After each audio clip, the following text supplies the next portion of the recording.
Bien, mesdames, messieurs, bienvenue à tout le monde. Nous sommes maintenant dans l'avant-dernière séance du séminaire qui est donc associé à mon cours. C'est un séminaire. C'est la dernière séance. Il y en a encore deux autres, voilà. Donc je corrige mon propos, je suis filmé, donc je corrige, c'est l'avant-dernière, l'antépénultième séance de ce séminaire. Donc j'ai le plaisir d'accueillir aujourd'hui deux chercheurs qui sont en relation avec le département Integer. Ça fait référence à l'intégration, c'est un mot latin ou anglais, ou comme on voudra. Le département Integer de l'Institut Convergence d'immigration que je dirige et qui a son siège provisoire au Collège de France. Nous accueillerons en premier lieu Jean-Luc Primont. Jean-Luc Primont est donc chercheur à l'URMIS, qui est une des principales unités de recherche sur l'immigration en France, une unité du CNRS, mais qui est commune avec l'IRD, l'Institut de recherche pour le développement, et l'Université de Paris Diderot et de Nice. Et donc Jean-Luc vient de Nice ce matin même, il s'est levé à 4 heures du matin pour être d'attaque, et il va nous parler de l'enquête Théo, l'enquête Trajectoire et Origine, qui est la grande enquête de référence sur l'intégration d'une part et les phénomènes d'exclusion et de discrimination de l'autre, une enquête qui a été faite en 2008-2009, et Jean-Luc prendra le temps de vous décrire, de vous rappeler un petit peu les caractéristiques fondamentales de cette enquête. 2008-2009, ça peut paraître un peu ancien. Il y a un nouveau projet, Théo, un Théo 2, qui est en cours de route, qui est en expérimentation en ce moment, et qui devrait donc, au fond, 10-11 ans après la première enquête, renouveler nos connaissances sur le sujet. Jean-Luc nous parlera donc de la perception des discriminations et de l'expérience des discriminations, quel lien entre les aspects objectifs et les aspects subjectifs de la discrimination telle qu'elle est vécue par les immigrés. Et nous aurons ensuite un exposé en anglais, alors peut-être qu'on fera à la fin une traduction synthétique rapide, pourquoi pas, on verra si le temps le permet. Donc Graciela Moraes vient, alors elle est à la fois à l'université de Rio, qui est une des universités les plus prestigieuses du Brésil, et à l'Institut des relations internationales et du développement de Genève. Donc c'est une chercheuse tout à fait internationale et qui travaille de longue date avec l'équipe l'unité de recherche sur l'immigration internationale et les minorités, qui est à l'INED et qui est dirigée par Patrick Simon, ici présent. Alors, quelques mots un petit peu sur le sujet. Nous, bien sûr, on va... vous savez que le mot race a été... enfin, il y a un vote à l'Assemblée, mais il faut que le Congrès entérine tout ça, puisque c'est quelque chose qui doit être inscrit dans la Constitution. Les députés ont fait disparaître le mot race de l'article 1er de la Constitution, qui explique qu'on ne peut pas faire de différence entre les citoyens à raison de... enfin, il faut qu'ils soient traités sans distinction d'origine, de race et de religion. Donc la race était évoquée de façon négative dans ce texte, mais néanmoins, on a voulu faire supprimer le mot. Alors, moi, ça me... Je suis contre cette suppression, mais pour une raison un peu simple, ça me fait penser, si vous voulez, cette police des mots. Quand j'étais jeune, il y avait une pièce de théâtre de Sartre qui s'appelait « La paix, 3 étoiles, respectueuse ». C'était la putain respectueuse. Alors, selon les époques, Gallimard a imprimé le texte avec le mot putain en toutes lettres, ou le mot paix avec 3 étoiles. Ça a varié, il y a eu 3 ou 4 périodes. Et je me souviens qu'adolescent, j'ai demandé à mon père, mais qu'est-ce que ça veut dire, la paix, 3 étoiles? Là, c'était... Et bon, j'ai eu la révélation. Est-ce qu'on va devoir dire, sans distinction de R, 3 étoiles? C'est un peu ça le problème. Est-ce qu'on peut combattre quelque chose sans le nommer? Est-ce que l'on peut combattre la discrimination sans essayer de se mettre par une expérience de pensée ou par une expérience plus objective dans le cerveau des discriminateurs pour essayer de reconstituer un peu leur façon de penser? Donc c'est un sujet qui n'est pas facile. Mon opinion n'est pas nécessairement partagée par tout le monde, loin de là, puisque le Parlement a voté en sens contraire. Et il va falloir quand même qu'on réfléchisse à ça. Évidemment, sur le fond, la race n'est pas quelque chose qui est scientifiquement établi, tout le monde le sait. Et vous allez voir qu'au cours de cet exposé, on va utiliser le mot racisé. Alors je sais que le mot racisé fait frémir d'horreur les amoureux de la langue, mais de temps en temps, il n'est pas mauvais d'insister sur le fait que tous ces comportements, ce sont des processus. La race n'existe pas en soi, elle est le résultat d'une réduction, d'un processus. De la même façon, on parle aujourd'hui dans les études sur l'esclavage, non plus simplement des esclaves, mais des esclavisés. En anglais, on a enslavement, qui désigne l'opération de réduction en esclavage. Au fond, on a cette vieille expression, réduire en esclavage, qui veut bien dire qu'il n'y a pas des esclaves comme ça, tout naturellement, de toute éternité. Eh bien, le racisme aussi, c'est une réduction à la race, et cette réduction est en même temps une construction. Et de temps en temps, il faut le rappeler. Alors, ça ne veut pas dire qu'il faut utiliser 20 fois le mot racisé dans chaque page, mais il est important que les chercheurs, de temps en temps, rétablissent cette vérité que ce sont des opérations de réduction, ce sont des opérations sociales de construction. On a des quantités de qualité, de propriété, les uns et les autres, et être réduit à sa couleur de peau, être réduit à ses apparences physiques, c'est évidemment une opération dont il faut étudier les mécanismes. Et c'est pas simple. Est-ce que c'est la couleur qui en soi provoque une espèce de répulsion? Est-ce que la couleur de la peau est simplement une espèce de marqueur d'une distance culturelle qu'on voudrait réduire? Les interprétations, là aussi, sont multiples et ça peut varier au cours du temps, mais finalement, ce sont deux variantes, je dirais, de la même opération de réduction consistant à traiter une partie de l'humanité comme étant finalement faisant à peine partie de l'humanité, comme une partie un peu vile de l'humanité. Alors, c'est sur ces sujets assez graves que vont se succéder donc les deux orateurs.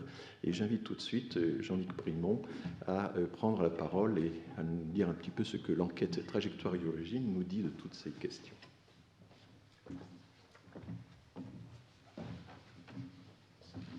Tout d'abord, merci à François Héran pour cette invitation. Merci également à l'Institut Migration de me permettre d'évoquer ces sujets ce matin, et merci également à tous ceux qui sont venus entendre ces conférences.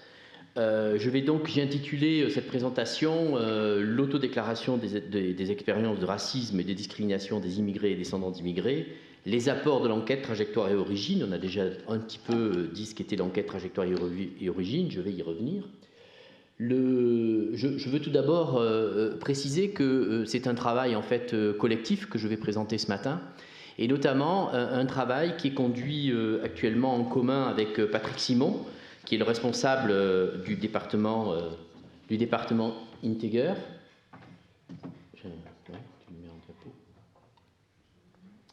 Et nous travaillons actuellement d'ailleurs à la rédaction d'un article qui s'appelle « Mesurer le racisme, l'apport des enquêtes quantitatives à la sociologie du racisme ». Il y a un certain nombre d'autres références que je vous communique immédiatement, sur lesquelles je me suis appuyé pour cette présentation et desquelles j'ai extrait d'ailleurs un certain nombre de résultats. D'une part, un chapitre de l'ouvrage qui a publié l'essentiel des analyses issues de l'enquête Trajectoire et Origine que j'ai rédigé donc avec Christelle Hamel et Maud Lenné, qui s'intitule « La place du racisme dans l'étude des discriminations » et qui est un chapitre donc de l'ouvrage qui s'appelle « Trajectoire et Origine, enquête sur la diversité des populations en France », et également l'ouvrage donc Trajectoire et Origine qui présente l'essentiel des analyses et des résultats de cette enquête sur laquelle on va revenir. D'abord, un mot sur les différents points qui seront abordés ce matin. En premier lieu, donc, je vais essayer de présenter un petit peu quel est le cadre problématique, au fond, de l'objet de cette intervention. Apporter quelques éléments sur, en fait, les caractéristiques de l'enquête trajectoire et origine, son objet, ses particularités, son originalité. Et on abordera ensuite, on rentrera un petit peu plus dans le vif du sujet en abordant la question des discriminations et, comme on vous l'a dit, la question des discriminations qui sera approchée sous un angle notamment dans son aspect, on pourrait dire, subjectif. Mais on verra comment la mesure objective et la mesure subjective peuvent éventuellement se combiner. Les deux derniers points, expérience du racisme et discrimination situationnelle, en fait, traitent précisément des résultats dans l'enquête Théo qui aborde cette question de l'expérience subjective du racisme. Et une des questions que l'on s'est posées, notamment avec Patrick Simon, c'est comment s'articule en fait dans les réponses et chez les enquêtés que l'on a interrogés, les 22 000 personnes qui ont été interrogées dans l'enquête trajectoire et origine, comment s'articulent ces expériences à la fois de discrimination et de racisme? Est-ce que les deux se confondent ou non? Est-ce que les deux expériences sont parfaitement distinctes? Et donc il y a une série de questions que l'on se pose avec pour visée, in fine, je dirais, de pouvoir opérationnaliser au fond mieux ces notions dans les dispositifs d'enquête statistique. Ce travail ou cette recherche, cette réflexion en même temps est animée par un souci qui est de mieux mesurer ce phénomène que l'on appelle le racisme. Je vais en dire un petit mot en présentant justement les éléments qui sont à l'origine de ce travail, les éléments problématiques qui sont à l'origine de ce travail. Alors, en France, on dispose aujourd'hui, depuis une vingtaine d'années, de recherches importantes et de travaux de recherche empirique importantes sur la question des discriminations. L'entrée en lutte, je dirais, contre les discriminations depuis la fin des années 90 a incité à favoriser le développement des recherches sur les discriminations. Tout le monde a en tête notamment ce qu'on appelle les tests de discrimination, les fameux testings qui permettent de mesurer par exemple les problèmes de barrières à l'emploi et de discrimination à l'embauche, suivant une méthode qui est quasi expérimentale, puisque très souvent on fait ça à partir de CV et on présente des CV à des employeurs. Les CV sont tous comparables, mais ils se distinguent par un point précis qui serait le critère précisément incriminé. Donc on dispose en France de nombreux tests de discrimination aujourd'hui, tous, enfin je le rappelle quand même, lorsqu'on prend pour cible notamment les personnes qui sont issues de l'immigration maghrébine, tous concluent à de la discrimination à l'embauche pour les jeunes issus de l'immigration maghrébine, et cela depuis maintenant une bonne quinzaine d'années. Donc, sur la question des discriminations, on dispose de recherches importantes et l'enquête Théo, notamment, a permis de progresser. Ce n'est pas la seule, il y a d'autres enquêtes, de grandes enquêtes de statistique publique, je pense notamment à l'exploitation de l'enquête emploi, par exemple, qui ont permis de mettre au jour des écarts de situation, ce qu'on peut appeler des inégalités d'origine, que l'on peut imputer à des discriminations sur le marché du travail, à l'embauche, mais aussi éventuellement au cours des évolutions de carrière. Il y a un certain nombre de recherches très pointues, par exemple, sur les questions de discrimination salariale avec des modèles économétriques assez sophistiqués qui permettent de prendre une mesure la plus pure possible, je dirais, de ces écarts de salaire entre populations en fonction de leurs origines. Mais pendant que se développaient, je dirais, ces recherches sur les discriminations, et on pourrait revenir sur les raisons à la fin de cette présentation, les travaux sur le racisme, les travaux sur le racisme ont été beaucoup plus lents à se développer et en vérité ont été un peu éclipsés, en tout cas les recherches empiriques, par cette question de la discrimination. Et notamment sur le plan des enquêtes statistiques, les travaux sur le racisme, les recherches sur le racisme sont au fond relativement peu nombreuses en France, surtout si on compare la situation française aux pays notamment anglo-saxons, où il y a une forte tradition d'enquête sur ces questions-là. Donc, en partant de ce constat, on note depuis quand même quelques temps, quelques mois, quelques années à peine, hein, un regain d'intérêt pour cette mesure du racisme. Et c'est au fond cette question qu'on va un petit peu aborder aujourd'hui et qui est un peu le fil conducteur de mon intervention.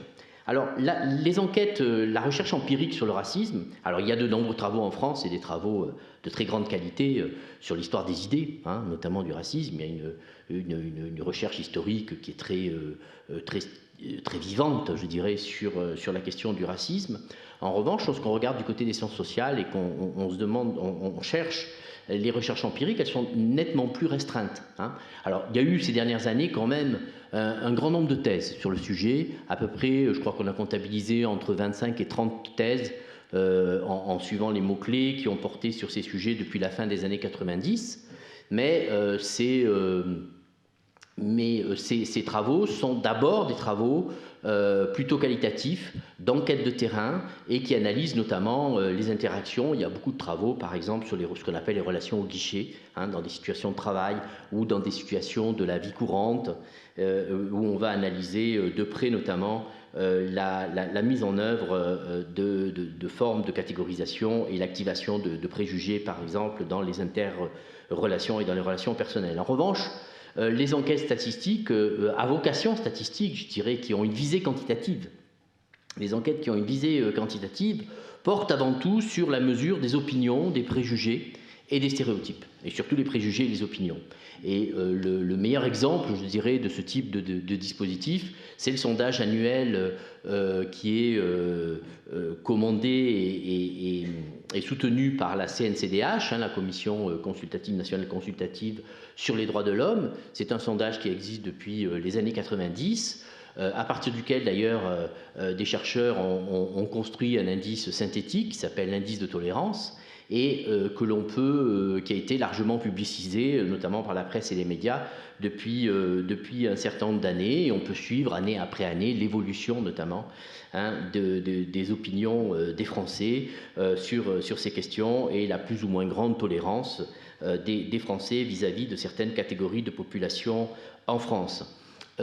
C'est une grande tradition dans l'étude du racisme d'analyser les représentations et les opinions des populations potentiellement racistes. On assiste depuis un certain nombre d'années à un déplacement de l'objet, et on s'intéresse, je dirais, de plus en plus, et c'est un mouvement que je crois international, hein, on s'intéresse aujourd'hui de plus en plus au point de vue de ceux qui subissent le racisme, et non plus seulement, hein, à ceux qui sont racistes ou potentiellement auraient des opinions ou des idées racistes. Et on voit donc émerger un certain nombre de travaux, notamment à travers les enquêtes, ce qu'on appelle les enquêtes de victimation, qui portent notamment sur des questions de sécurité ou autres, un certain nombre de travaux qui prennent en considération ou qui essaient de repérer en fait et d'objectiver, disons, ces phénomènes de micro-agression ou de micro-violence de type raciste, en posant la question aux personnes qui les subissent. Et non plus seulement donc des questions aux personnes qui sont les éventuels agresseurs. La tendance actuelle, donc, c'est de s'intéresser au point de vue des personnes et des groupes discriminés et, comme on l'a dit tout à l'heure, aux personnes racisées, c'est-à-dire aux personnes qui sont prises, en quelque sorte, dans un processus de catégorisation négative, de stigmatisation. On verra l'intervention tout à l'heure de Graziella sur le sujet, et qui sont dans les relations sociales et dans les relations ordinaires, très souvent quotidiennes, placés dans une position d'infériorisation, voilà. Ou en tout cas qui sont dénigrés, hein, et qui vivent une forme d'hostilité qui passe d'ailleurs souvent par des comportements assez subtils, hein, à peine perceptibles, que d'ailleurs les émetteurs, les personnes qui sont auteurs de ces comportements, ne perçoivent pas toujours d'ailleurs comme étant racistes. Hein. Je veux donner cet exemple parce que c'est une question qui a été posée dans l'enquête Trajectoire et Origine, c'est la fameuse question sur l'origine des personnes. Hein. Lorsque on rencontre une personne et qu'on la juge différente de soi, très souvent on lui pose la question de quelle origine es-tu, où êtes-vous, voilà, en attendant comme réponse non pas le nom d'un quartier ou d'une ville, hein, mais bien un pays d'origine ou éventuellement un continent d'origine. Voilà. Et bien, ces questions qui sont récurrentes souvent dans la vie courante et dans la vie ordinaire, on va voir que dans l'enquête Théo, tout le monde ne les vit pas avec la même intensité. Et je dois d'ailleurs témoigner en disant qu'il est assez rare, si ce n'est sur la base de mon accent, que l'on me pose la question de mon origine, hein, pour ce qui me concerne. Voilà. Et donc, alors je vais maintenant aborder l'enquête Théo, faire une petite présentation rapide de l'enquête Trajectoire et Origine, en m'appuyant notamment sur un certain nombre de présentations qui ont déjà eu lieu concernant cette enquête. Alors, on l'a dit, c'est une enquête de 2008-2009 qui portait en fait sur 22 000 personnes. Je ne vais pas rentrer dans le détail de l'échantillonnage de l'enquête, mais enfin, c'est une enquête qui suréchantillonnait, parce que c'était son objet, les populations immigrées et issues d'immigration, qu'on va appeler d'ailleurs dans le vocabulaire de l'enquête des descendants d'immigrés. C'est une enquête qui a été réalisée donc fin 2008-2009. Il va y avoir une autre enquête bientôt qui est annoncée, un TO2 comme on dit. Et l'objectif de cette enquête, c'était donc de décrire les trajectoires, les conditions de vie des immigrés en France et des descendants d'immigrés, c'est-à-dire en fait des enfants, hein, des enfants d'immigrés, qu'ils soient nés, ces enfants, à l'étranger et qu'ils soient arrivés en France seuls avec leurs parents, enfin peu importe, ou des personnes qui sont nées sur le sol français. Dans l'enquête, il y avait également un échantillon de personnes natives des DOM qui vivaient en métropole et des enfants de ces natifs des DOM vivant en métropole.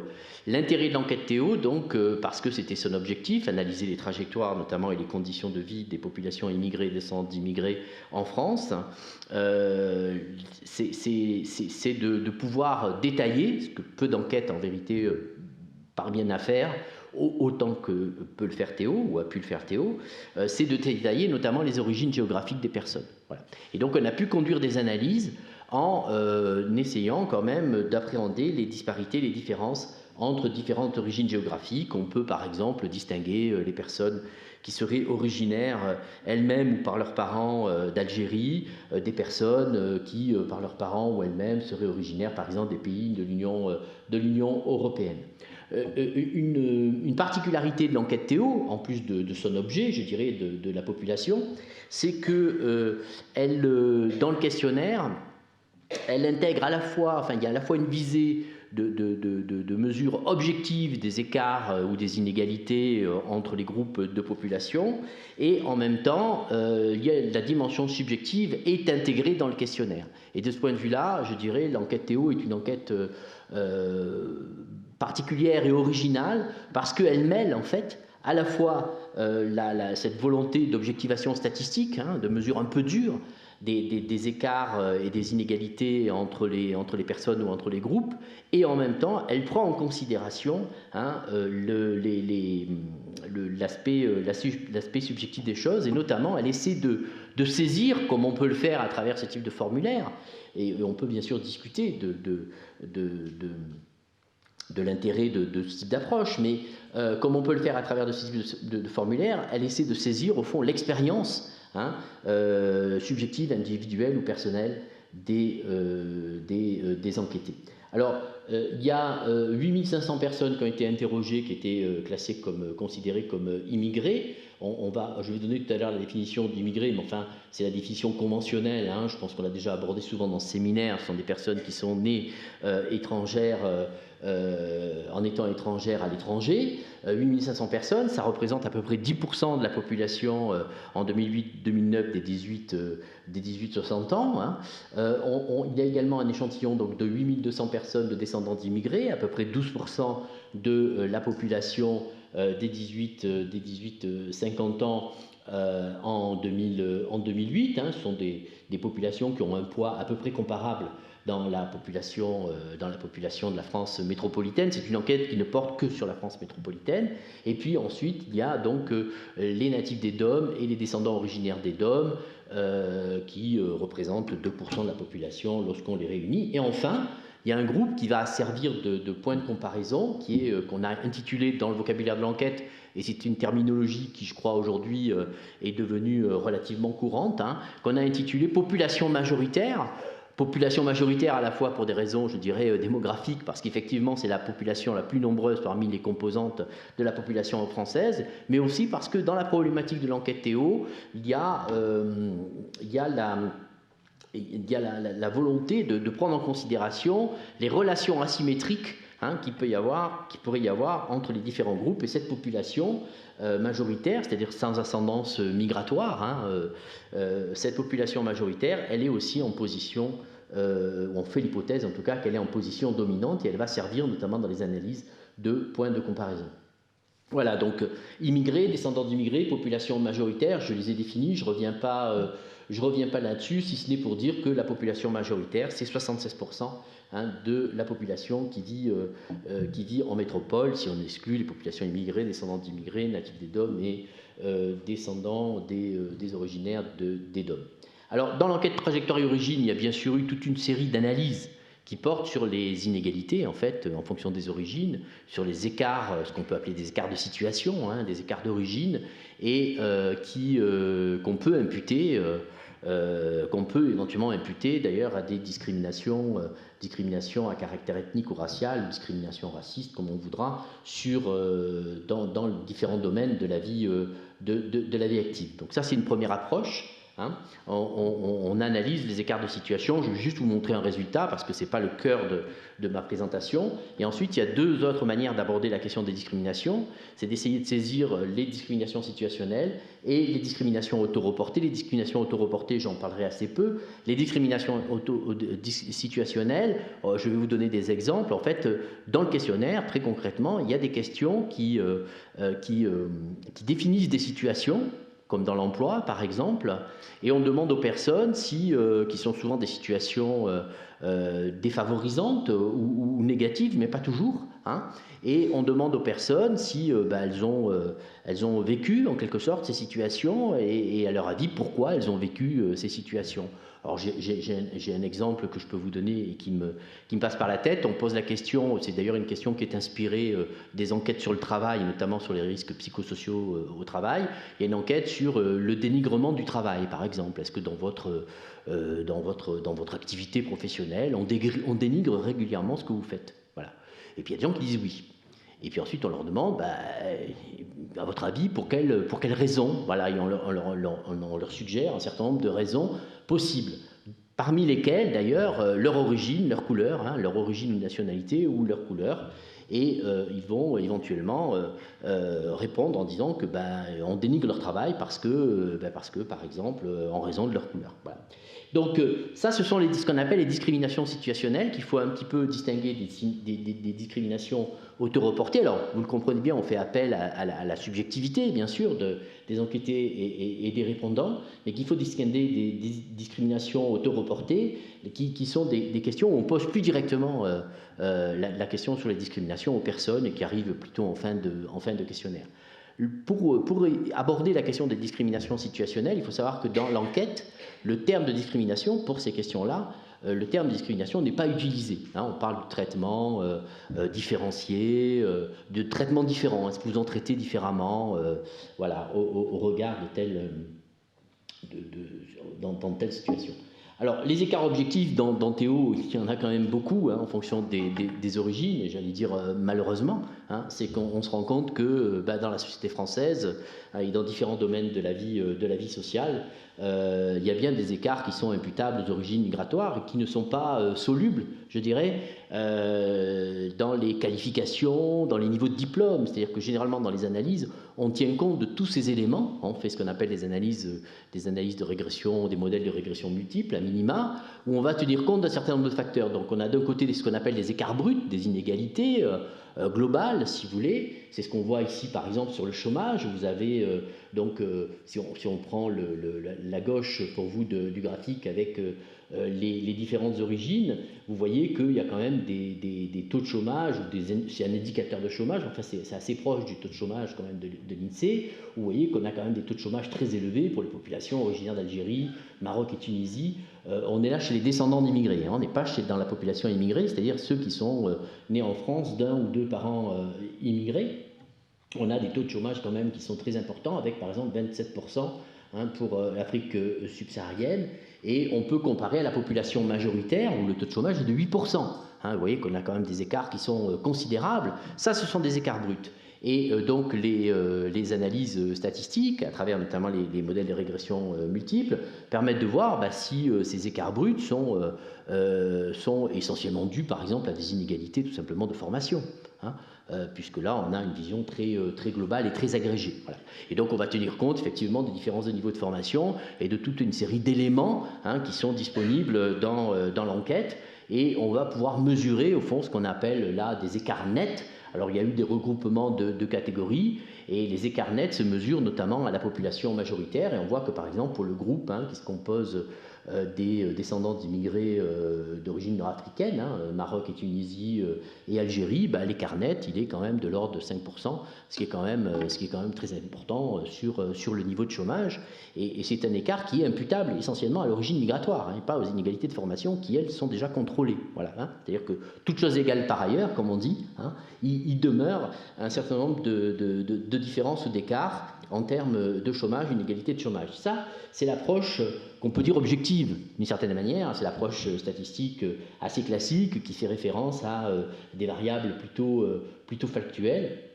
Et puis ensuite, donc, on a ce regard plus subjectif que l'on porte sur les discriminations, où on fait appel en quelque sorte à l'expérience des personnes, à la restitution de l'expérience des personnes. Et il y a toute une série de questions qui sont posées, donc qui sont relatives à l'école, à l'emploi, aux soins. Et selon le procédé que j'ai évoqué tout à l'heure, les discriminations ne sont classées comme discrimination que les traitements différenciés qui, en fait, pour lesquels les personnes nous disent que le critère incriminé, c'est l'origine ou la couleur. Voilà. Alors, les personnes elles-mêmes ne parlent pas de discrimination. Elles reconnaissent d'une certaine manière qu'elles ont été traitées différemment, mais sans dire qu'elles ont été discriminées. On ne leur propose pas le terme de discrimination. C'est à l'analyse, au moment de l'analyse, qu'on va reconsidérer en quelque sorte ces réponses et les qualifier comme étant des traitements discriminatoires dès lors que l'origine ou la couleur a été évoquée. Voilà, je vous donne là un exemple qui est celui de l'école. Vous avez des questions sur la notation, les décisions d'orientation, la discipline, la façon de s'adresser à vous. On pose la question, pensez-vous avoir été traité différemment des autres élèves, mieux traité, pareil, moins bien traité, et refus, ne sait pas, toutes ces éventualités sont envisagées. La personne répond par exemple mieux traité dans la notation, et on va lui dire pourquoi. Voilà, Alors il y en a très peu qui répondent mieux traité dans la notation. Il y a quand même un petit pourcentage de l'ordre de 3-4%. Ce sont plutôt des filles que des garçons, par exemple, qui considèrent qu'elles ont été un peu mieux traitées à l'école. Voilà. Nous, ce qui va nous intéresser, notamment, c'est les personnes qui vont répondre négativement, c'est-à-dire moins bien traitées, et qui vont notamment, une fois qu'elles auront dit moins bien traitées dans l'orientation, je parle de l'orientation parce que c'est un des résultats de l'enquête. Il y a véritablement quelque chose qui est de l'ordre du ressentiment sur la manière dont on est orienté dans le système éducatif et le système scolaire français, à tort ou à raison. Mais je veux dire, dans la manière dont on est orienté dans le système éducatif français lorsqu'on est notamment d'une origine nord-africaine ou subsaharienne. Et donc lorsque les personnes vont dire moins bien traitées en raison de l'origine, de la nationalité ou de la couleur, on va considérer, nous, que c'est un traitement qui s'apparente à une discrimination situationnelle aux yeux de l'enquêté, du répondant. Voilà. Alors, on a la même chose sur le travail, j'ai donné l'exemple tout à l'heure. Pour le travail, il y a le dénigrement du travail, mais il y a aussi les horaires, par exemple. Est-ce qu'on vous impose des horaires, par exemple? Ce sont des questions assez classiques qu'on pose dans les enquêtes sur les conditions de travail qui ont été reprises et qui donnent des résultats assez intéressants. Là, vous avez une vision globale, c'est un graphique que j'ai emprunté notamment à la présentation des résultats de Théo, lorsque l'enquête a été rendue publique, les résultats de l'enquête ont été rendus publics, et vous avez ici, pour la recherche d'emploi, vous voyez, pour l'emploi et l'éducation, les niveaux les déclarations de discrimination situationnelle. Vous avez en bleu la population majoritaire, et en vert, ce sont les descendants de 2 parents immigrés, et vous voyez qu'il y a quand même des taux de réponse relativement importants, par exemple sur la recherche d'emploi, avec 33% de personnes qui répondent sur ces questions-là.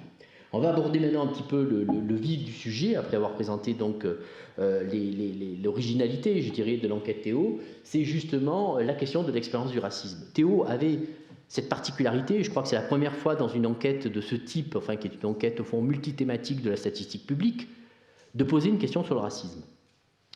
Et donc il y a une question qui traite du racisme, qui essaie d'enregistrer, de capter en quelque sorte le vécu du racisme de la part des personnes qui sont interrogées. Il y a une première question qui est la suivante, c'est: au cours de votre vie, avez-vous été la cible d'insultes, de propos ou d'attitudes ouvertement racistes en France? Et ensuite, il y a un certain nombre de questions qui suivent, qui succèdent donc, et qui notamment essaient d'enregistrer le lieu, les espaces, où ce type ce qu'on peut appeler des micro-agressions ou d'hostilité a pu se manifester.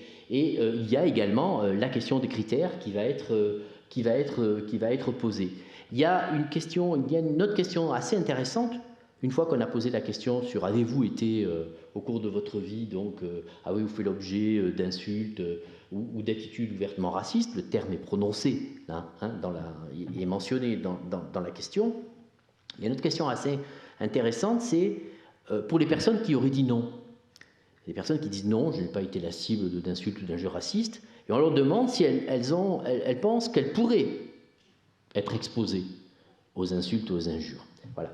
Et on va, alors je vous montre là rapidement comment ça se présente dans le questionnaire de l'enquête. Vous voyez, première question, c'est au cours de votre vie, avez-vous été la cible d'insultes? Ensuite, il y a la question sur les espaces, sur les lieux.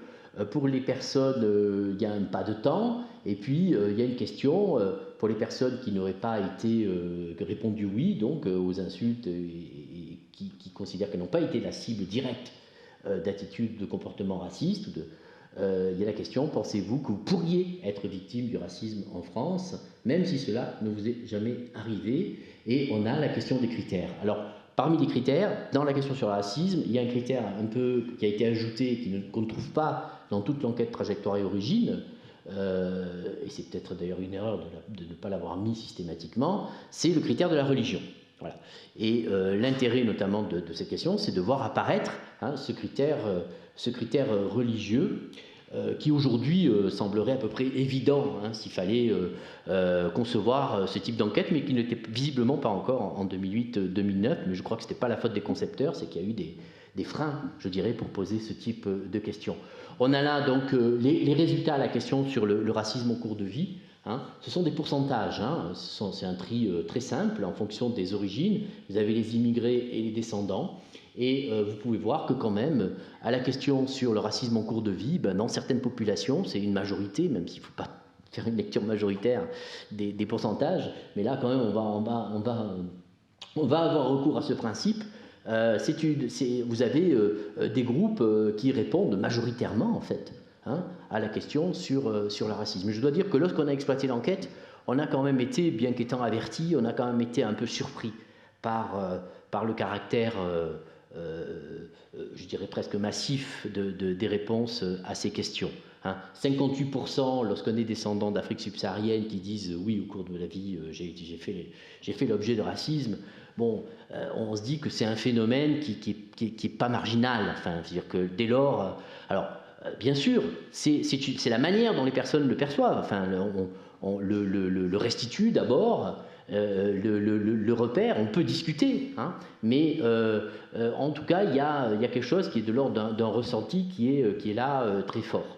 Voilà, on peut le voir aussi du côté, et là c'est un autre résultat, je dirais, de l'enquête Théo sur ce sujet, ce sont les réponses des personnes originaires des DOM, qui bon, qui là aussi restitue quand même très vive, je dirais intensément, en tout cas ont le sentiment de vivre intensément précisément des expériences ou de racisme.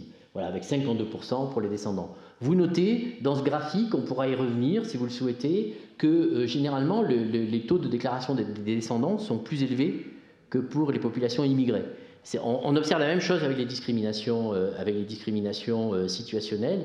Il y a généralement un écart entre immigrés et descendants d'immigrés. On a des hypothèses sur ces écarts qui renvoient en fait au degré d'acceptabilité de l'hostilité. Je veux dire, les immigrés, ce sont des personnes qui sont nées étrangères à l'étranger et qui ont une propension sans doute, il y a une acceptation du fait que, bon, n'étant pas dans le pays d'origine, on peut accepter d'être l'objet voilà, d'une certaine forme de rejet ou en tout cas de mise à l'écart, vous voyez, des choses comme ça. Alors que lorsque vous êtes né en France, que vous avez été socialisé en France, éduqué dans le système éducatif français, il y a sans doute une acceptation moins grande de ce type de manifestations et de comportements. Là, vous avez un graphique, je vais aller très vite, mais qui, en orange, en fait, vous avez en bleu l'expérience directe du racisme. Oui, j'ai vécu des situations de racisme au cours de ma vie, et en orangé, donc, les personnes qui ont répondu non à la première question, mais qui disent je n'ai pas vécu de situation de racisme, mais je pourrais les vivre. Voilà. Et vous voyez que quand même là on obtient des résultats si on agrège les deux, avec par exemple la population d'Afrique subsaharienne qui à 80-85% va nous dire bah oui, le racisme ça me concerne. Voilà. Donc on a quand même là des résultats qui sont très importants. Je rappelle quand même l'échantillon de l'enquête, 22 000 individus qui sont représentatifs de la population de la France métropolitaine. Et là, on a quand même des résultats qui sont assez massifs concernant les populations originaires de l'immigration, avec des écarts d'ailleurs sensibles entre notamment la population par exemple d'Europe du Sud, qui semble quand même vivre moins le racisme que les populations originaires d'immigration d'Afrique du Nord ou d'Afrique subsaharienne ou des DOM. Voilà. Alors, un autre intérêt de l'enquête Trajectoire et Origine, c'est qu'elle portait notamment, lorsqu'on pose la question sur le racisme, on pose la question sur les critères incriminés. Pour quelles raisons on vous a insulté, agressé, voilà. Est-ce que c'est la religion? Est-ce que c'est votre origine? Est-ce que c'est votre couleur qui était en cause dans cette agression ou dans ces comportements ou dans ces attitudes racistes dont vous avez été la cible? Et là, alors vous avez le résultat d'une analyse factorielle des correspondances où on a tout simplement le croisement entre les origines migratoires pour les immigrés et les différents critères. Alors on a un premier axe qui est horizontal et on voit qu'on a deux pôles en fait sur cette analyse qui est assez qui est un peu un cas d'école. On a bien deux pôles. On a un pôle à votre gauche qui est celui de la couleur, où ce qui est incriminé c'est la couleur, c'est le racisme de couleur. Et en bleu vous avez les populations, les groupes qui se considèrent comme étant particulièrement concernés en fait par ce racisme de couleur ou qui peuvent éventuellement avancer comme élément l'apparence physique. Et puis vous avez à droite donc du graphique, toujours avec une lecture horizontale, les groupes qui sont, on va dire, racisés en raison précisément là et ça c'est intéressant parce que il n'y a pas que la couleur dans le racisme, qui sont racisés en raison d'autres éléments. D'autres éléments, l'origine, la nationalité, l'accent, qui est très présent quand même dans la population issue de l'immigration, et le nom de la personne. Et puis il y a aussi le poids de la religion. Et en fait, vous voyez, si vous regardez la droite du graphique, vous avez des populations qui, en haut et en bas, je dirais, en haut à droite et en bas à droite. Et en haut à droite, vous avez notamment Maroc, Tunisie, Algérie, Turquie. Et en fait, ces populations se définissent notamment, dans les réponses, elles se définissent notamment par un choix, par la surreprésentation du choix de la sélection, en fait, du critère religieux comme critère, racisant, et on comprend vite que ce sont des populations d'origine musulmane qui répondent à ces questions. Donc ce que permet de voir ce graphique sur les immigrés qu'on peut revoir, qu'on peut retrouver au fond dans la population descendante d'immigrés, voilà, qu'on retrouve dans la population descendante de l'immigration, c'est cette polarisation entre d'un côté, donc sur votre gauche, un racisme de couleur, et de l'autre, un racisme qui est beaucoup plus, on va dire, culturalisant, dont les cibles, dont les marques en fait stigmatisées, dont les marques qui sont stigmatisées dans les comportements racistes, renvoient notamment à la religion, à l'origine, à la nationalité. Sans doute il eût fallu détailler plus d'ailleurs les critères sur cette question. Alors, ce qu'on peut tirer quand même comme conclusion, rapidement de cette analyse, c'est d'abord, et on est en 2008-2009, c'est d'abord la prégnance du racisme de couleur. Alors, c'est quelque chose, aujourd'hui, on en a, je crois, à peu près tous conscience, parce qu'il y a eu toute une série d'événements, avec notamment des injures et des insultes de ministres, qui nous ont rappelé qu'il y avait en France un racisme anti-noir qui était assez virulent et toujours bien actif. Mais en fait, dès 2008-2009, on voit que du côté des populations concernées, il y a, je dirais, une conscience de l'existence de ce racisme de couleur. Et puis ce qu'on voit aussi dans ces résultats, c'est les évolutions du racisme. C'est-à-dire que le racisme ne cible pas seulement les caractères morphologiques. Le racisme, c'est pas seulement la couleur, c'est pas seulement, mais le racisme cible aussi des marques qui sont plus culturelles. Et on a parlé d'ailleurs dans les années 80, lorsqu'on a analysé les transformations du racisme, on a parfois évoqué la notion, on a utilisé la notion de racisme culturel. C'est un racisme qui cible en fait. C'est un racisme qui cible notamment les différences religieuses, enfin différences entre guillemets, religieuses ou culturelles, et qui stigmatise donc ces populations en vertu de ces critères, populations qui sont notamment identifiées très souvent par le nom de famille. Il y a d'ailleurs aujourd'hui de plus en plus d'enquêtes qui posent la question sur le nom, par exemple, et sur la prononciation du nom. Ce qu'on ne posait pas dans TO1 comme question, mais il y a des enquêtes aujourd'hui sur le racisme qui commencent à demander aux personnes, est-ce qu'on prononce votre nom correctement ou est-ce qu'il est systématiquement écorché? Voilà. Et c'est quand même là aussi assez symptomatique de l'habitude ou non que l'on a dans le langage de remarquer ou d'utiliser, de lire ou de nommer certaines personnes. Voilà, donc j'en viens à ma dernière partie. Oui, d'accord. J'en viens à ma dernière partie qui est un peu le débouché de cette présentation, c'est comment s'articule au fond racisme et discrimination situationnelle. Alors pourquoi au fond cette question ? Cette question, elle se pose parce que le racisme et les discriminations situationnelles à caractère ethnique et racial, les discriminations situationnelles à caractère ethnique et racial ont bien évidemment un air de famille. Elles ont quelque chose en commun. Et d'ailleurs, dans les travaux des spécialistes, il arrive parfois qu'on considère que en fait, les discriminations, c'est les discriminations à caractère ethnique et racial, et dans ce cas d'ailleurs on parle très souvent de discrimination raciste, c'est du racisme en acte. On peut considérer que les discriminations à caractère ethnique et racial, c'est ce que, par exemple, Pierre-André Taguieff appelle le racisme comportement. C'est-à-dire que le racisme, c'est une idéologie, elle peut prendre cette forme d'une doctrine politique ou de doctrine idéologique, de corpus idéologique relativement construit, bâti. Ça peut prendre la forme, une dimension cognitive, la forme de catégorisation que l'on va employer dans la vie courante, qui vont faire appel à des stéréotypes et des préjugés qui sont souvent d'ailleurs enracinés, je dirais, depuis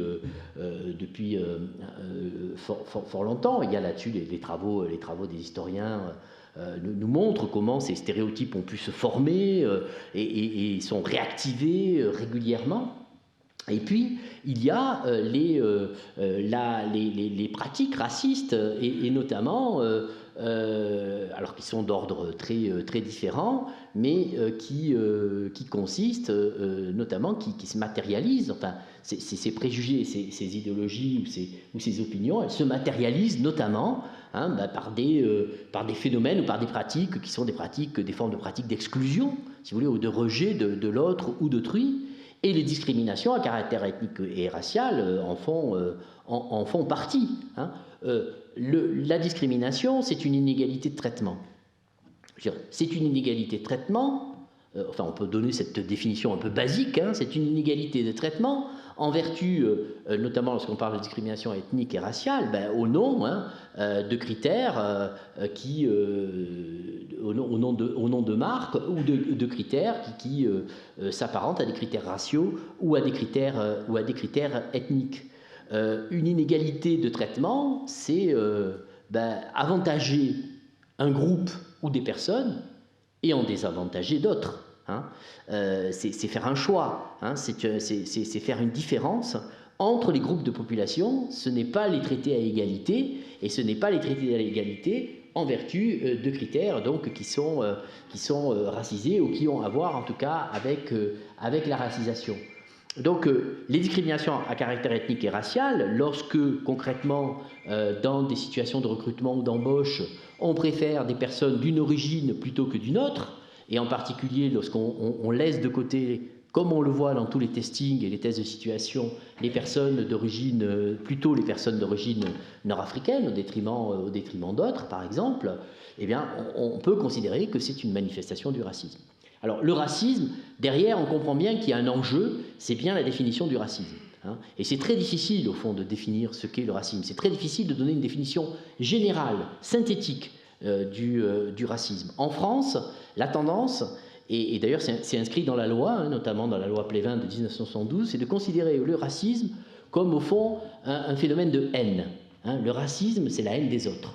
C'est d'ailleurs très souvent qu'on en parle. Le racisme a d'autres aspects. Notamment, il a des aspects que l'on dit systémiques, et qui renvoient à des formes un petit peu plus subtiles, voilées, je dirais, de racisme, qui ont à voir avec des différences que l'on fait en fonction des groupes, en fonction des individus, sans forcément d'ailleurs être très conscient des différences que l'on produit et que l'on provoque. Voilà. Alors, il y a des tas d'exemples qu'on pourrait donner, qu'on pourra redonner éventuellement dans la discussion pour expliciter ce que je suis en train de dire. Donc la question se pose de comment s'articulent racisme et discrimination, expérience du racisme en fait et discrimination situationnelle. Est-ce que les personnes, notamment par exemple très concrètement, est-ce que les personnes qui répondent, qui répondent oui, enfin qui donnent des discriminations situationnelles, est-ce que les personnes qui vivent des discriminations situationnelles, je cherche mes mots, pardon, est-ce que ces personnes-là déclarent une expérience du racisme ou non? Ou est-ce qu'elles font la différence? Est-ce qu'elles distinguent en quelque sorte les discriminations situationnelles ou les traitements différenciés en vertu du critère racial et l'expérience du racisme?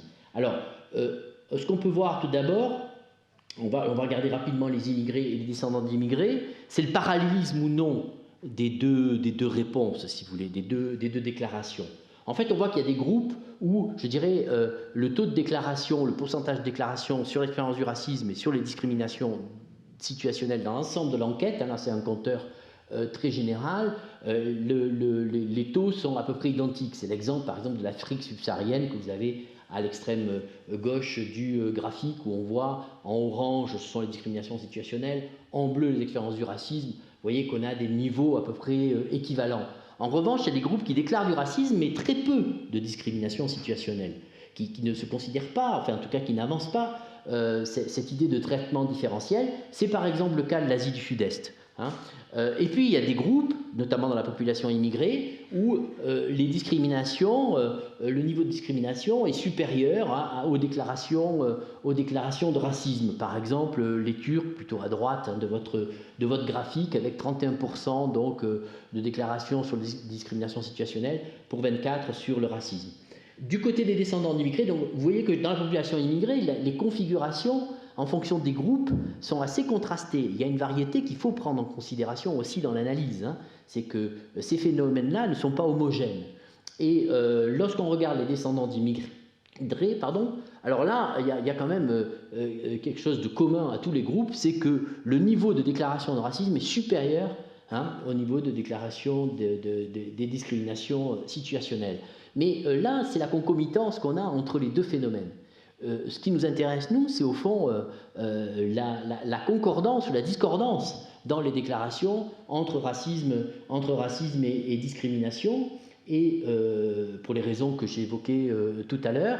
Et on peut voir, alors dans ce graphique qui est un petit peu compliqué à comprendre, en fait, là, vous avez la part chez les immigrés en bleu et les descendants plutôt en orangé, la part chez les immigrés et les descendants qui ont déclaré des discriminations situationnelles, la part de ceux qui ne déclarent pas de racisme.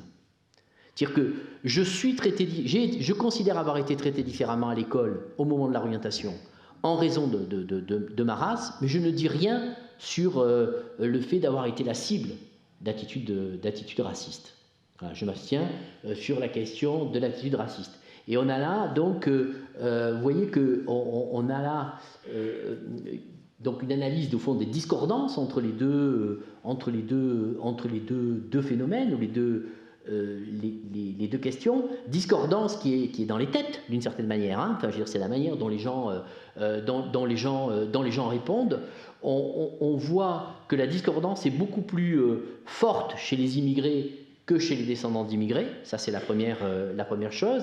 Alors, bien sûr, la part de pourcentage, c'est pas un coefficient normé, hein, et tout ça dépend aussi du taux de réponse global. Mais il n'empêche que chez les immigrés, il est plus fréquent, je dirais, de répondre discrimination situationnelle, mais on ne répond pas racisme, que chez les descendants d'immigrés. Alors cette discordance, elle pose question quand même. Hein. Elle pose question parce qu'elle montre qu'on fait bien la distinction entre discrimination, enfin en tout cas pour une partie des enquêtés, hein, il y a une distinction qui est faite entre traitement négatif, hein, au nom de la race, ou de la couleur ou de l'origine, et expérience du racisme. Cette discordance dans la manière de percevoir, de se représenter les phénomènes que traduisent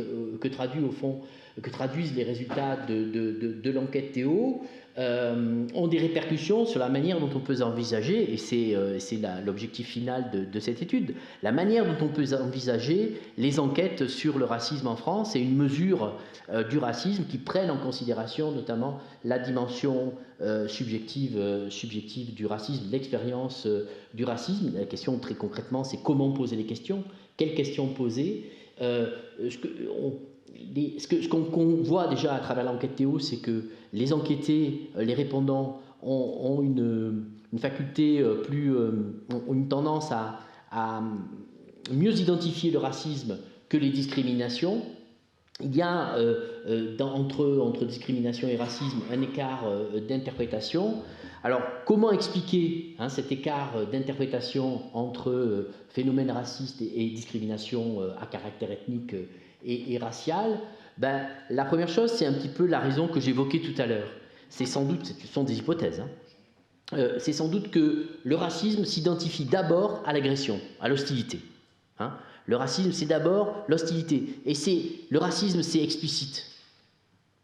C'est une micro-violence, éventuellement, une micro-agression, mais ouverte, hein, qui est intentionnelle. Voilà. Il y a un motif, d'ailleurs, très souvent dit, il y a un motif raciste. C'est-à-dire, au fond, il y a un motif avoué. Voilà. Il y a quelque chose qui est avoué. Ce qu'il n'y a pas nécessairement dans la discrimination.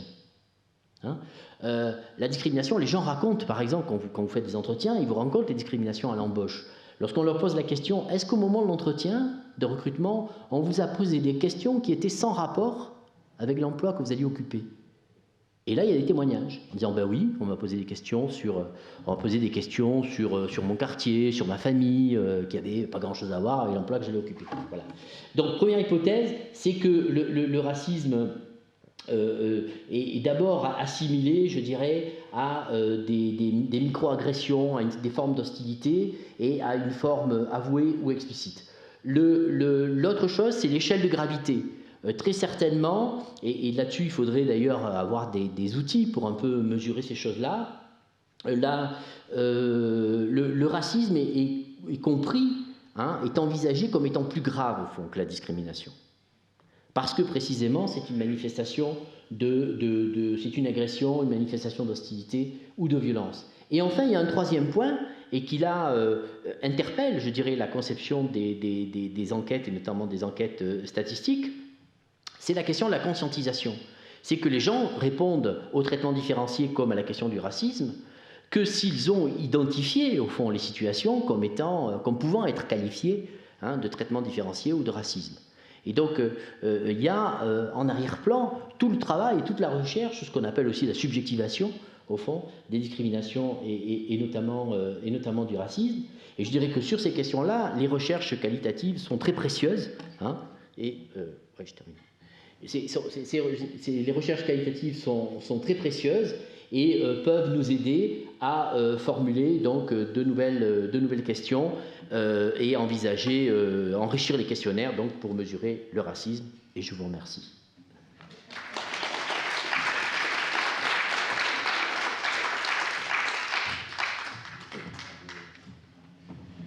Voilà, vous avez un chercheur passionné qui a pris le temps qu'il fallait pour exposer la richesse de ces analyses, mais nous devons respecter l'égalité de traitement entre les deux orateurs. Et par conséquent, je donne tout de suite la parole à Graziella Moraes Silva. Bonjour à tous et à toutes. Merci pour être ici. Merci à François Hérin pour l'invitation. Merci Jean-Luc pour le...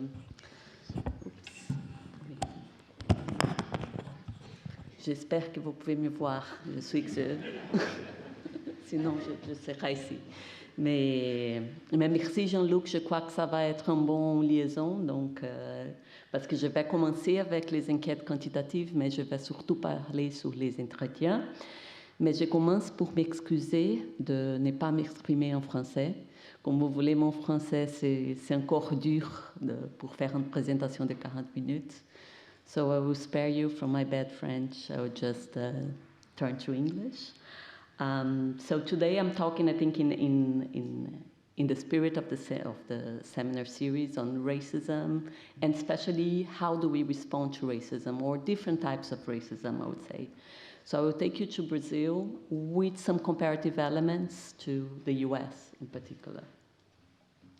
So we'll start with what I would call a puzzle which I think Jean-Luc has already alluded, in how can we really understand racism and discrimination? What are we actually talking about?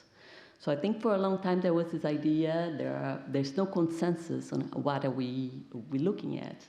And one way to look at it is what Jean-Luc called the hard measures, which would be thinking about, is there racial inequality? Can we really say that there are differences between people who identify as black, white, or we could say even like racialization of religion in Muslims?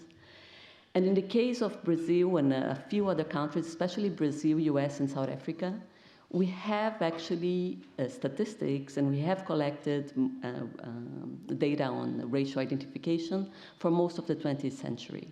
So we can actually say that there is a lot of racism measured as racial inequality. And that type of measure that has been collected for so long, it's been kind of stable. And in the case of Brazil, despite what I'm going to talk a bit later, that the idea that Brazil is a country where racism would be less, when you actually look at racism in terms of racial inequality, one could claim that racism in Brazil is actually more striking than racism in the US. The statistics basically compares the ratio of income between whites and blacks. It's important to say, I don't know how familiar you are with the racial classification system in Brazil. In the census question, we ask people to identify as either white, brancos, brown or pardos, and black or preto.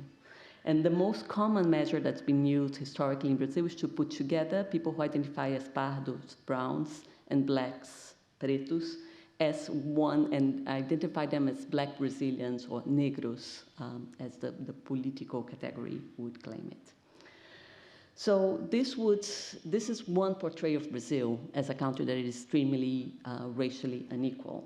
But some of you might be familiar with another portrayal of Brazil, which is a portrayal where Brazil is actually described as a country where discrimination or racial discrimination is not as striking.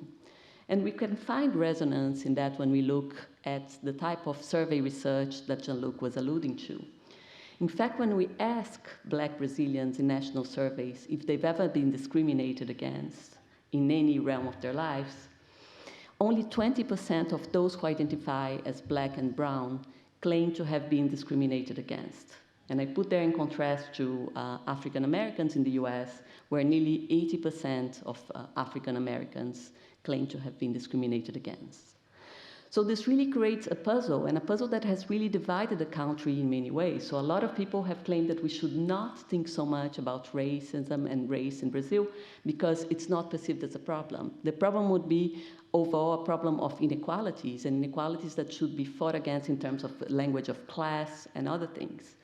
But it's very hard to put this picture together, and that has created actually different explanations. Some of you might be familiar with the idea, as I mentioned, of Brazil as a racial democracy. That's been actually the official way that Brazil has portrayed itself, especially in international realms, for most of the 20th century. The idea of racial democracy, it's very hard to actually, beyond this official ideology, it's very hard to say exactly what it means. But the idea is that race is not the most striking feature of the country, that people mix and get along very well, and that race would not have an outstanding impact or would not be the determining factor to define people's lives. This, as I said, has been the main narrative. But of course, it's also been very much criticized. And when we look at the most recent research, what we find is first, first I probably should say that the term racial democracy, it's largely attributed to Gilberto Freire, which some of you have heard about. And it portrays the history of Brazil as a history where slavery was much more friendly, let's say, especially due to the Portuguese inherence. So the Portuguese would have come to Brazil, and the way that they treated the slaves were much more open and with reason for, with space for them to mix, and there was much more manumission rates. So it was almost as the slavery process in Brazil was a process that, yes, it was part of our history, but it was overcome without a lot of tension and without a lot of fights, let's put it that way. So this has led to a lot of research comparing Brazil and the US, especially comparing slavery regimes. Once you start to have this portrayal of the slavery, you really start to see that that was not really the case, right? So then it starts to sort of question this idea of the racial democracy as a historical process. But in addition to the idea of the history, there's also the idea that that people would be able to mix because they would get along in a very social way. So in that sense, although you would have racial inequality, there was not really a problem in terms of the symbolic boundaries, let's put it that way, between whites and blacks. So people identified very similarly. And that can actually be a way in which racial democracy is still defended. But nowadays, I would claim that, and most people who are in academia don't believe the idea of racial democracy, don't take it at face value, especially because of all the historical evidence that shows that slaves in Brazil died much more than in other places of the world. We had the highest rate of slaves that came to Brazil, almost 10 times more slaves than in the US. And the rate of slaves that would die in Brazil was basically 1 in 2. So this idea of a more friendly or more easygoing type of slavery really doesn't hold, and there are many historians who have looked into that. Nowadays, this idea also doesn't hold when you look, for example, in killings by the police, and you actually see that being black or white in Brazil, it's really an issue of life and death in a very direct sense. There are a lot of people who talk nowadays about the genocide of the black population because I don't remember exactly the rate, but it's nearly 80% of the people who are killed by the police in Brazil are brown and black. In addition to that, because we have the census data for the 20th century, it's very easy to see that although there is this idea that this inequality is something that would be improving, once you look at it through time, it's actually quite stable. There's been very little improvement, and during some periods, there's actually been a growth in the inequality between blacks and whites in Brazil. And when you look at chances of social mobility, for example, it's very clear that whites have higher chances of upward mobility than blacks. In addition to that, inequalities are especially strong at the top of the stratification system, which really contradicts the idea that that would be a class issue and not a race issue.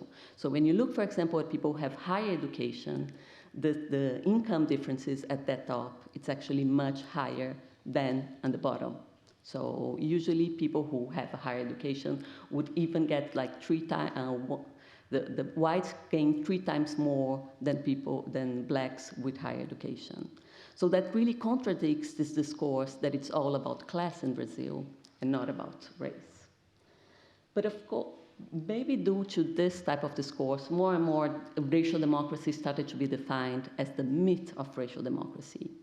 And that myth of racial democracy, according to a lot of the black movement activists, but not only, also part of academia, created a type of false consciousness in Brazilian blacks, which would explain that difference that we saw between racial inequalities of perception of discrimination. So basically, for the people who defended racial democracy, the difference between inequality and perception of discrimination was caused by the lack of racism and discrimination. For the people who defend, who see this gap as a myth of racial democracy or false consciousness, that would be because blacks in Brazil are not really aware that they are being discriminated against because they were socialized into the idea of racial democracy. This type of explanation got very strong since the 60s, partially in reaction to a lot of studies that debunk the idea of racial democracy. But as most ideas of false consciousness, it has a lot of problems, particularly because it does not give attention to how people see and justify reality, beyond their idea that analysts are able to see much better than common people. It also underplays the role of the black movement in Brazil, which has been active since the beginning of the 20th century, denouncing and organizing people. And in addition to that, it doesn't pay attention that the idea of consciousness should not be only taught in terms of the black consciousness as it's usually portrayed in the US. There's always been black activists who have been very active in other realms, maybe through labor organization and other types of organizations, as Tiana Pachel puts it, that have been underplayed in this idea of false consciousness. So one has to be very careful with buying into this idea that people are not seeing discrimination. And more, and I think here I resonate what Jean-Luc said, people have started to pay attention on how people understand their racialized realities. How do we interpret it? Is it really because they are saying that they are not discriminated against, that they are just not seeing racism and discrimination in Brazil? And I think along those lines, there is this idea that people are gaining consciousness, which resonates a bit with the false consciousness idea, but that this is part of a broader transnational process.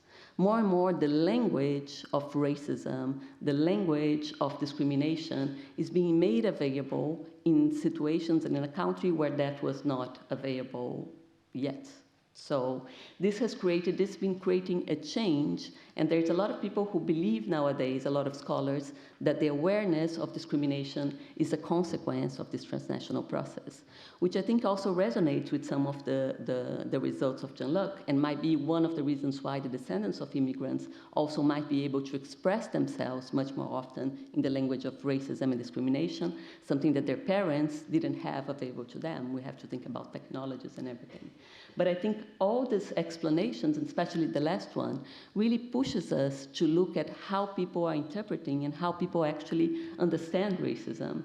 Is it really the same reality? How do they see that reality in terms of discrimination? So that was the goal of this book, which was a comparative study of relying on 500 interviews in the US, Brazil, and Israel. The interviews were conducted with African Americans in the US, Israelis. So in Israel it was a bit complicated. It was Mizrahim Jews, Ethiopian Jews, and Palestinian citizens of Israel, and black Brazilians in Brazil, especially in Rio de Janeiro. I'm not going to talk so much about the comparative elements. I'm going to focus much more on Brazil, because I really want to unpack this different way in which the Brazilians are interpreting race and racism, in particular because I think there are a lot of parallels with the way that we discuss race and racism in France.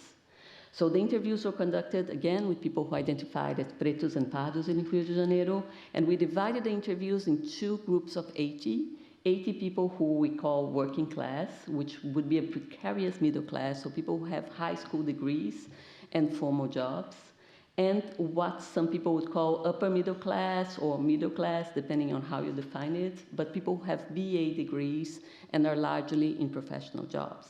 And our idea to focus on these two groups was exactly to unpack if there was a difference in how people see race and racism, depending on the class position they are at, which is key in such an unequal country as Brazil.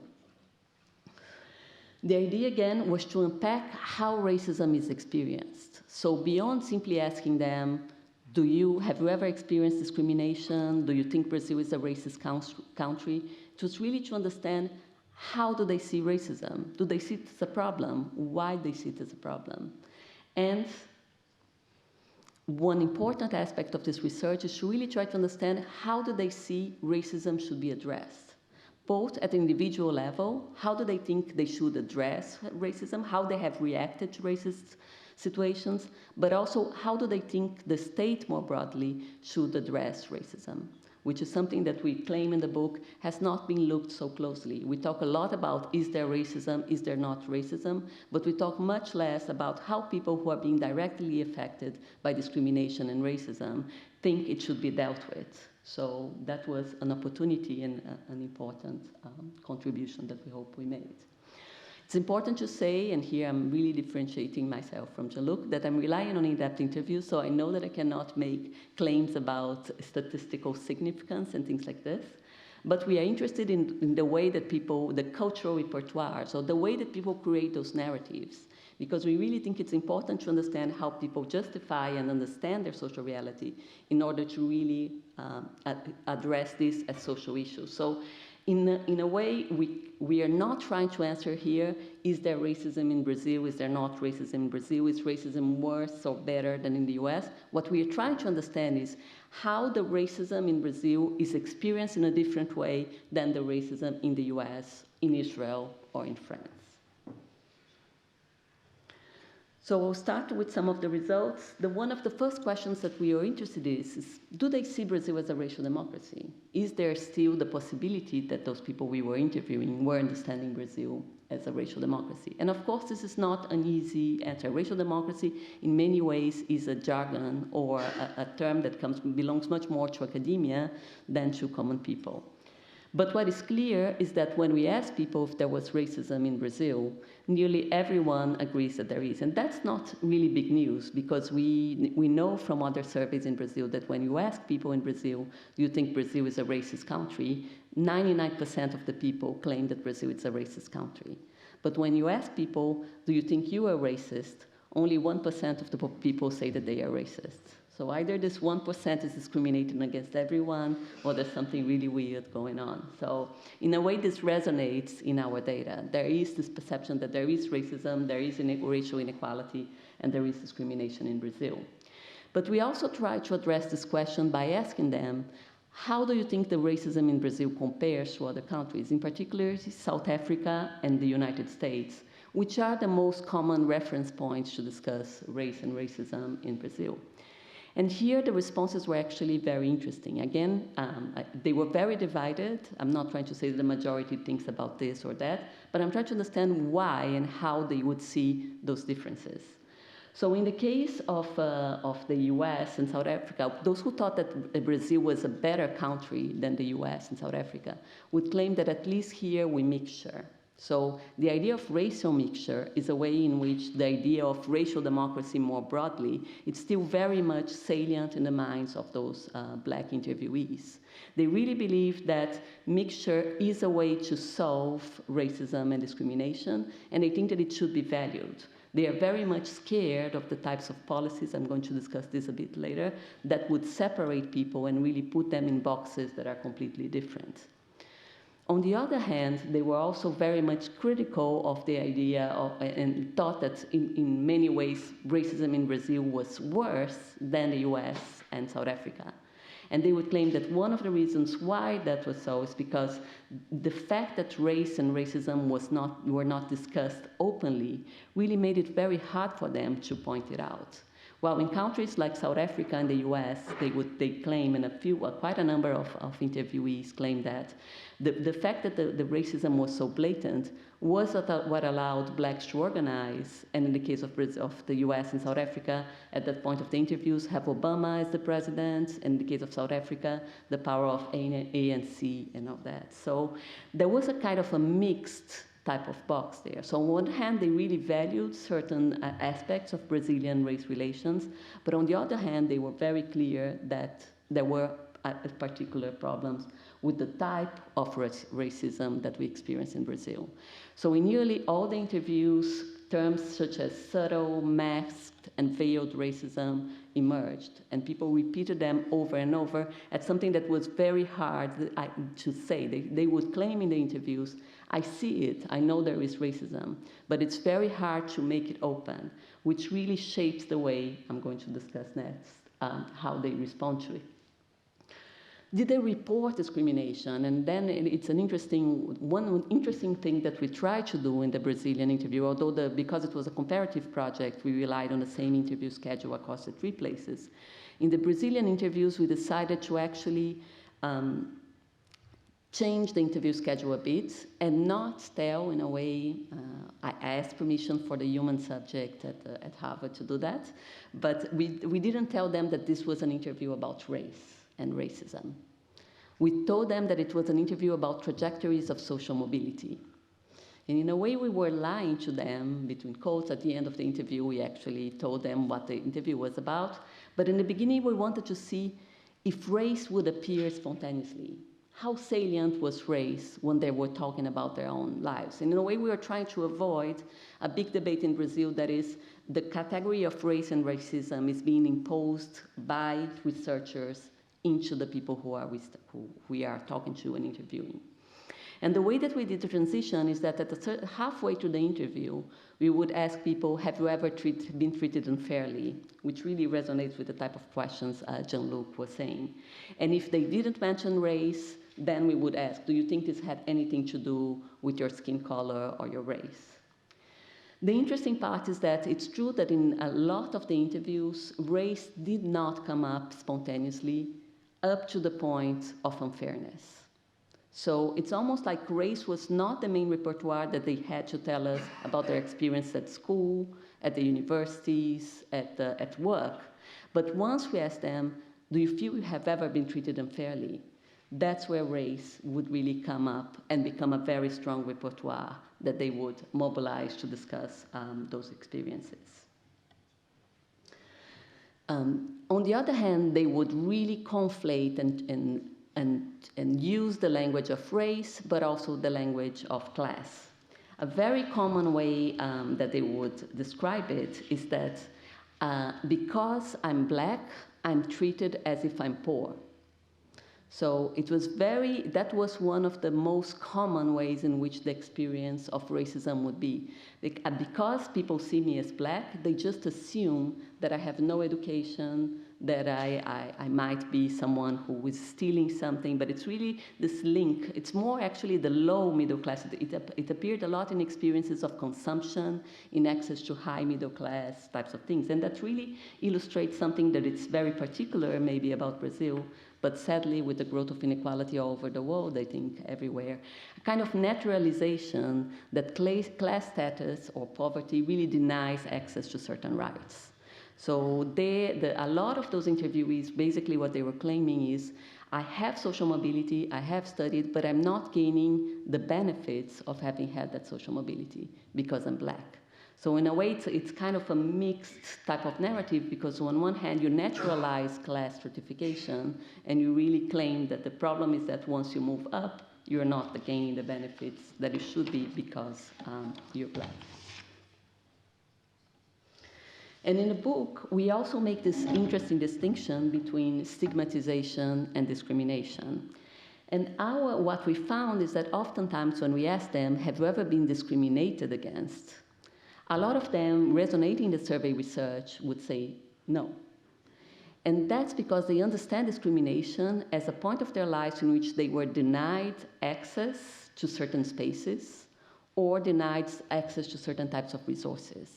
So they really don't think that the fact that they were Black really created that type of boundary. And that's where, for them, discrimination is really related to the type of Jim Crow discrimination in the US or the type of apartheid in South Africa. So for them, that was not what was happening in Brazil.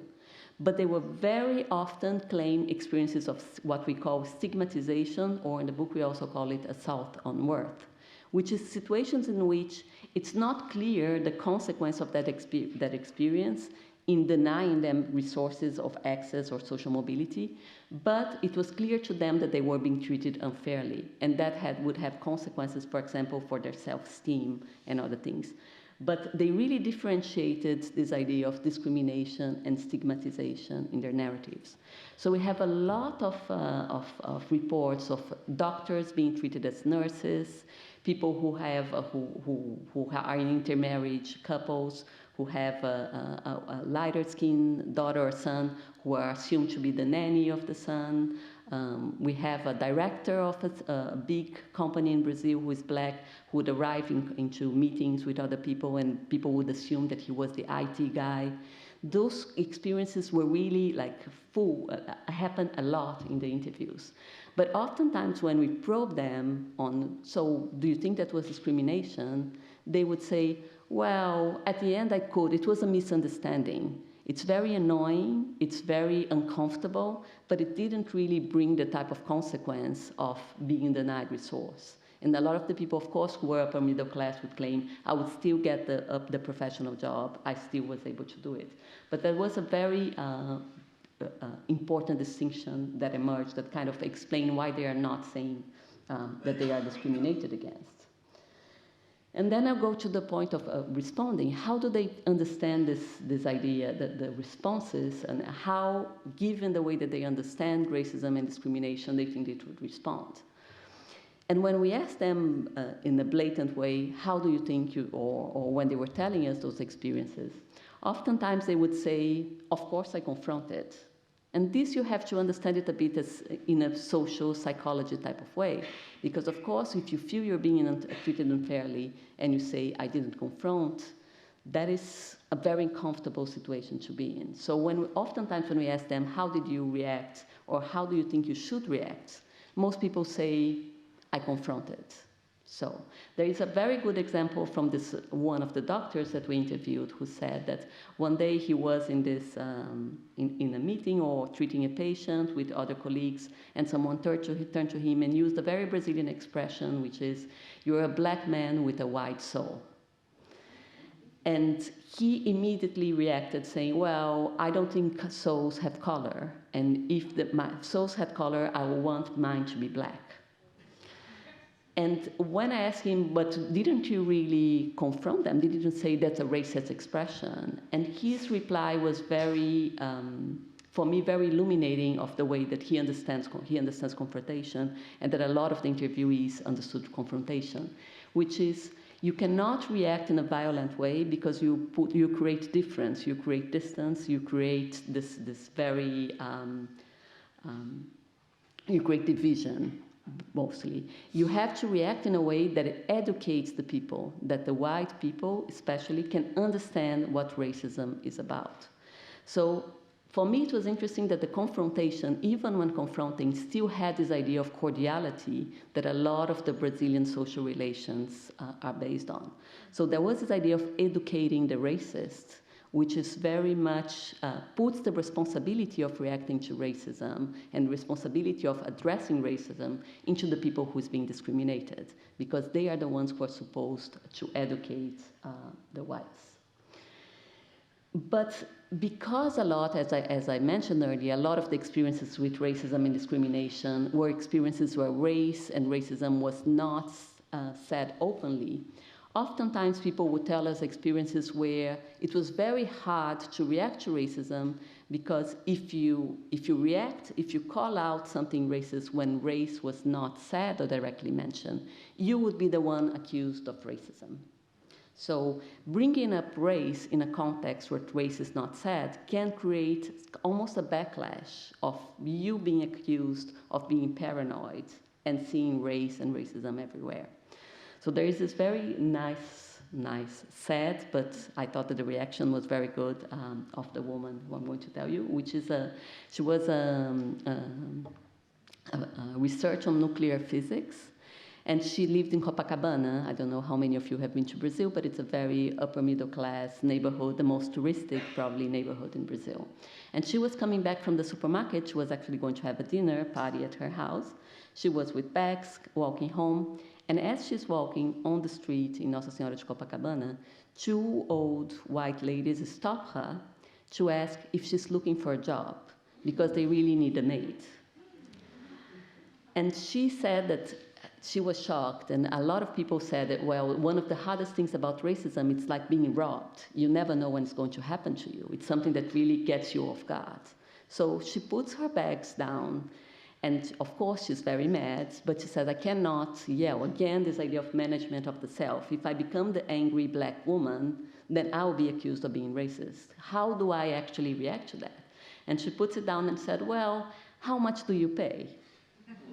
And the woman said, well, 1 minimum wage. And then she's like, oh, that doesn't even pay my phone bill. If you agree to pay me 10 minimum wages or 20 minimum wages, I'm willing to consider, because that would be more than what I make. So she really created that situation that made the woman, of course, uncomfortable. I asked her, do you think she realized what she was doing? And she was like, I'm not sure. I hope she did. But I felt that that was the only way that I could react to that situation without being labeled as the angry black woman. And there are a lot of instances where people really find a way to signal the misunderstanding without mentioning race. But of course, that puts, again, a lot of burden on the people who are experiencing racism and discrimination themselves. And finally, there is a lot of people who basically claim that they could not respond. And there is the last story that I'm going to tell you. It's about a journalist who is covering a big event in Brasília, which is the capital of Brazil. And because she's in a big newspaper, they put her in a 5-star hotel to stay the night. So, and she covers the event, and then she goes back to her hotel after the dinner party on the cocktail. It's midnight, 1 a.m. She gets to the hotel very well dressed. She looks at the reception and says the number of her room. 501, 503. The receptionist, instead of giving her the key, picks up the phone and calls the room. As nobody answers, he looks at her and says, I'm sorry, he's not answering. And she looks at him and says, no, it's my room, I want the keys. And she says there is a moment of very weird interaction, and he gives her the key. And then I probed her, I said, why didn't you confront him? And she says, nothing was said. What would I tell him? You were assuming that just because I'm a black woman, I am a prostitute. I cannot, if I said that to him, that would create a type of interaction because he didn't say race. I cannot prove that he was being racist. So she says how that was very hard for her. She was devastated. She cried the whole night. She actually says it. I had a great evening, and he destroyed everything in a 5-second interaction. So that really creates, and then one of the things that actually she pointed to me, she said, and that's the hardest thing. You experience racism, but you cannot talk about it. And that really makes racism invisible to a lot of people. And that's where the idea of subtle or silent racism makes racism invisible, because it's very visible for people who are experiencing it, but because the language of race and racism cannot be said, it really censors people who are experiencing this racism to mentioning it and makes it invisible to the widespread society, especially for white people who are not having these experiences. I want to conclude by really pointing out to this idea that when we talk about race and racism, I think it's very important to unpack the idea of race and racism. I think for a long time, a lot of the literature discussing racism in different places was very worried about, are we more or less racist than this and that society? And in that sense, South Africa and the United States were very easy cases to point at. It was very easy to say, apartheid South Africa is racist, Jim Crow, the US is racist. But that really made those cases cases of exemplary racism. But we are not seeing that there are different types of racisms and that they are experienced in very different ways. And also, I would be careful to say, on the other hand, this idea that certain people, like the civil rights in the US or certain social movements, are more conscious or less conscious than others. I think there are very different ways to react to racism. People are oftentimes conscious of racism, but the type of repertoire and the types of, from public policies to cultural repertoires that they have available to themselves to react to racism are very different. And I think one of the things that the book shows very well with the 3 examples is that people react with the tools that society, in a way, the cultural tools that society offers them. I think it's very important to focus, and I think this, I really echo what Jean-Luc said, how people conceptualize and experience racism. And I think one of the reasons why there's been a turn to the subjective turn that he mentions is because once we impose a definition of what racism is and try to understand, is there racism, we are really not allowing the different forms that this very complex social process is happening. So I think one of the reasons behind the turn to subjective perceptions is that really, especially of those who are stigmatized and discriminated against, is that it allows us to see how it's being reproduced despite a language and a consensus that racism is something bad. But that's not enough. And oftentimes when we come from a top-down description of what racism, we are imposing what we think is this bad thing. But there are other processes that are going on that are much less evident to analysts. So focusing on how it's conceptualized and experienced is a good way. And I think also to think about how racism can be resisted and the everyday strategies that people have to resist it is very important. And also, this should not be a burden of only people who are stigmatized and discriminated against. I think we, as white people, have to be very aware of the ways that we are silencing racism and the way that we are censoring race and racism to be talked about. I had this final graph just to say that I think the idea of perception and inequality very much varies. There I bring the case of South Africa. I wonder how it would be now with the data of Jean-Luc, where would be France in here. But I think this would be for another talk at another moment. Thank you. Merci Graziella pour cet exposé vraiment extraordinairement vivant et crystal clear, comme on dit en brésilien. C'était vraiment fascinant. Je ne vais pas traduire, peut-être reprendre juste quelques points très rapidement, peut-être pour éclairer certaines personnes. Le Brésil, effectivement, est connu pour cette théorie de la convergence, de la conciliation des races qui avait été développée par Gilberto Freire. Et alors nous, on connaît plutôt Paulo Freire et que Gilberto, mais tous les Freire ne sont pas frères. Et le Freire de Gilberto Freire, c'est avec un Y, hein, F-R-E-Y-R-E, alors que l'autre c'est F-R-E-I-R-E. Et effectivement, dès les années 30, il avait développé, il écrit plusieurs essais qui ont effectivement développé cette théorie de la conciliation des races. L'homme a été couvert d'honneur pendant toute sa vie. Enfin, ça a été vraiment un des très grands intellectuels. Et maintenant, on voit un peu les effets de cette théorie. Donc ça, c'était tout à fait intéressant. Vous avez signalé la discordance vraiment très très forte entre l'ampleur des inégalités raciales mesurées par exemple par différence de revenus et la conscience de la discrimination qui n'est pas du tout la même au Brésil et aux États-Unis, parce qu'au Brésil, elle est clairement sous-estimée dans la subjectivité. J'ai beaucoup aimé les passages où vous évoquez la relation entre classe et race, donc la façon dont effectivement, c'est dans le langage de la classe souvent qu'on interprète les différences raciales. On m'a traité comme si j'étais pauvre, enfin c'est ce que vous expliquez. Et là, effectivement, on est obligé de changer de registre pour pouvoir évoquer la race. La distinction entre stigmatisation et discrimination est tout à fait fascinante aussi, puisque les gens pensent qu'ils ont été stigmatisés, mais sans que ce soit nécessairement de la discrimination raciale. Et du coup, là, vous vous êtes étendu à la fin sur finalement la quasi-impossibilité de faire face, de réfuter, de répliquer au comportement raciste. Vous avez signalé, d'ailleurs, cette phrase courante, bon, vous avez une peau noire, mais vous avez l'âme blanche. C'est un propos qui est extrêmement répandu dans le monde arabe. Le monde arabe, il y a un racisme anti-noir qui est quand même très développé dans le monde arabo-musulman, et une façon de minimiser la chose, c'est de dire, bon, certes, vous êtes noir, mais quand même, vous avez l'âme blanche, vous avez l'âme d'un blanc. Et c'est une phrase qui est attestée dans le monde musulman très tôt.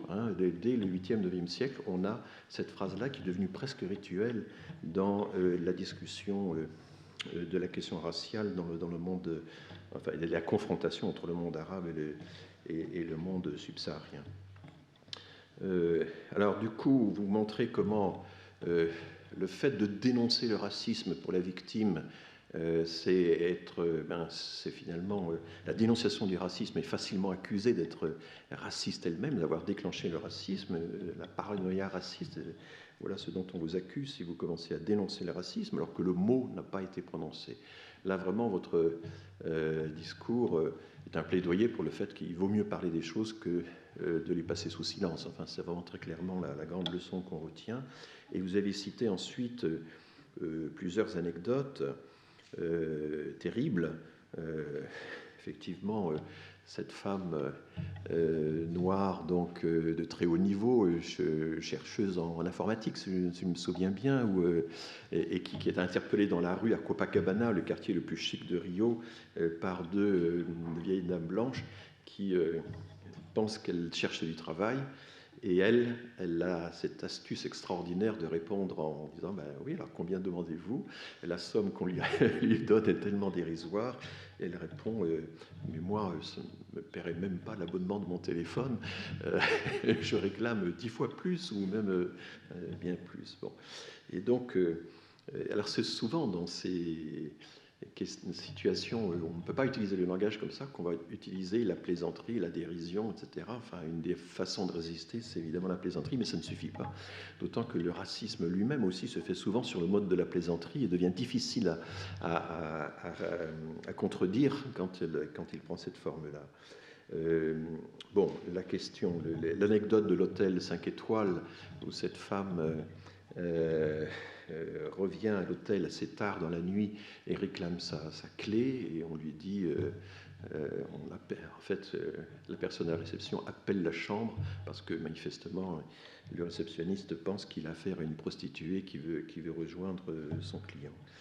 Et vous décrivez donc tout ceci, c'est extrait des interviews que vous avez faites, vous décrivez eh bien, le désespoir profond dans lequel cette situation plonge cette femme qui sera en pleurs toute la nuit, tellement justement il est impossible de répliquer à ça. Donc, d'où la notion de racisme silencieux que vous avez, sur laquelle vous concluez. Et au fond, par rapport à cette situation-là, les cas exemplaires du racisme en Afrique du Sud d'une part, avec l'apartheid, aux États-Unis de l'autre, avec le système Jim Crow, enfin toute la période antérieure au droit civique, ce sont des cas assez faciles finalement à étudier de racisme. Et là, vous, évidemment, vous attirez notre attention sur...